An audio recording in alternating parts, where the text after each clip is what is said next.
दोस्तों, असम से जो खबरें निकल करके सामने आ रही है वो काफ़ी परेशान करने वाली है। असम सरकार लगातार वहाँ पर अतिक्रमण हटाने के नाम पर मुसलमानों के घरों पर बुलडोज़र चला रही है। न सिर्फ घरों पर बल्कि दुकानों पर, यहाँ तक कि मसाजिदों पर भी बुलडोज़र चलाने की खबर सामने आई।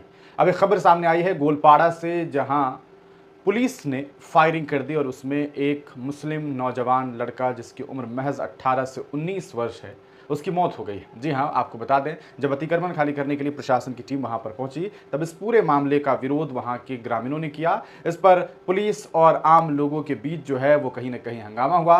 लोग ये कह रहे थे कि हमारा घर मत तोड़िए, हमारे घरों पर बुलडोज़र मत चलाइए, हम कहाँ जाएंगे, हम बेघर हो जाएंगे, हम हमारे कहा सकता है बाप दादा यहीं ज़िंदगी गुजारे हैं, ऐसा मत कीजिए।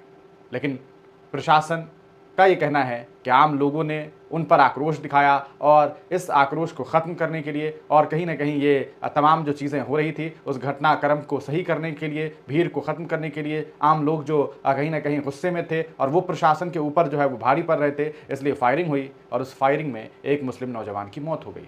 अब देखना यह है कि इस मामले पर प्रशासन का क्या रुख सामने आता है। ये आरोप वहाँ के सामाजिक लोगों का है। उनका ये साफ कहना है कि पुलिस ने गोली मारी, उसमें एक मुस्लिम नौजवान जिसकी पहचान जो है आपको बता दें जो की गई है वो है सकूवर हुसैन, उनकी गोली लगने से मौत हो गई है। इसके अलावा कसीमुद्दीन, अली और आमिर हमजा की हालत गंभीर है। मुसलमानों पर पुलिस ने बरसाई गोलियां, ये साफ तौर पर खबर निकल करके सामने आ रही है। अच्छा, इस घटना के बाद अब साफ तौर पर जो असम के मुख्यमंत्री हैं वो ये कह रहे हैं कि ये सब कुछ राहुल गांधी की वजह से हो रहा है, क्योंकि राहुल गांधी असम पहुंचे हैं और वहां पहुंच करके उन्होंने इन लोगों को भड़का दिया, उन्होंने भाषण में ऐसी बातें की और उन्हें हिंसक बनाया और उसके बाद वो लोग हिंसा कर रहे थे। उल्टा कहीं ना कहीं मुसलमानों को ही कटघरे में खड़ा कर दिया गया है। इस पूरे मामले में जो बातें सामने आ रही है वो यह कि असल में वहां एक थर्मल प्रोजेक्ट अडानी का लगना है, उसके लिए जमीन खाली करवाई जा रही है। दावा किया जा रहा है कि अतिक्रमण यानी कि सरकारी जमीन पर लोगों ने अपना घर बनाया हुआ है और इसी वजह से लगभग 50,000 लोग, ऐसा दावा किया जाता है, कहीं 20,000 तो कहीं 50,000 लोगों तक के बारे में बात की जा रही है कि उन्हें हटाया जा रहा है और यह सिलसिला लगातार जारी है। और इस सिलसिले में इतनी बड़ी घटना सामने आई है, एक नौजवान बच्चे की